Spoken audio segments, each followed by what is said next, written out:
Jesus की बड़ी प्राचीन कथा है कि एक बाप अपने 3 बेटों में संपत्ति बांटना चाहता था, लेकिन निश्चय न कर पाता था। तो उसने एक फकीर से सलाह ली। फकीर ने उसे एक गुर बताया।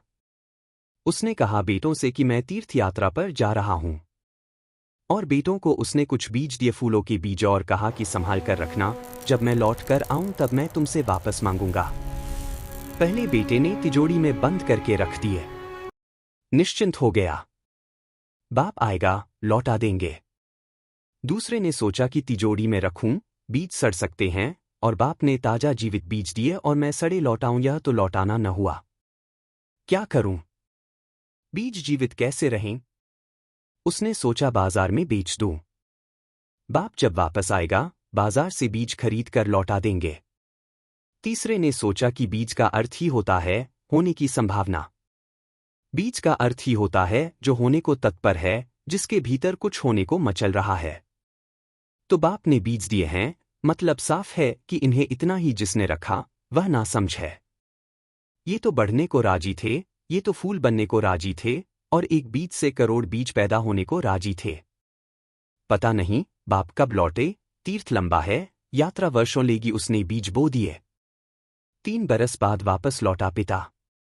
पहले बेटे को उसने कहा, उसने तिजोरी की चाबी दे दी। खोली गई तिजोरी, करीब करीब सभी बीज सड़ चुके थे। तुमने इसे इतनी बीज कोई खूबसूरती लोहे से की उगाया है तिजोरियों मेरे में बेटे। बंद करने को थोड़े ही हैं। बाप ने कहा, ये सिर्फ तुमने बीज संभाला नहीं, तो, लेकिन संभाल न पाए। तुम मेरी संपत्ति के अधिकारी न हो सकोगे। जितना मैं तुम्हें दे गया था, उतने भी तुम वापस न कर पाए।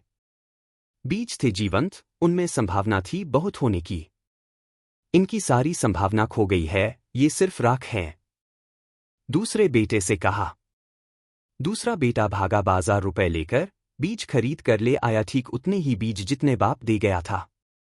बाप ने कहा कि तुम थोड़े कुशल हो, लेकिन तुम भी काफी नहीं, क्योंकि जितना दिया था उतना ही लौटाना भी कोई लौटाना है। यह तो जड़ बुद्धि भी कर लेता। तीसरे बेटे से पूछा कि बीज कहाँ हैं? तीसरा बेटा बाप को भवन के पीछे ले गया, जहां सारा बगीचा फूलों और बीजों से भरा था। तुमने इसे इतनी उसके बेटे खूबसूरती ने से कहा, उगाया है ये मेरे रहे बेटे। बीज।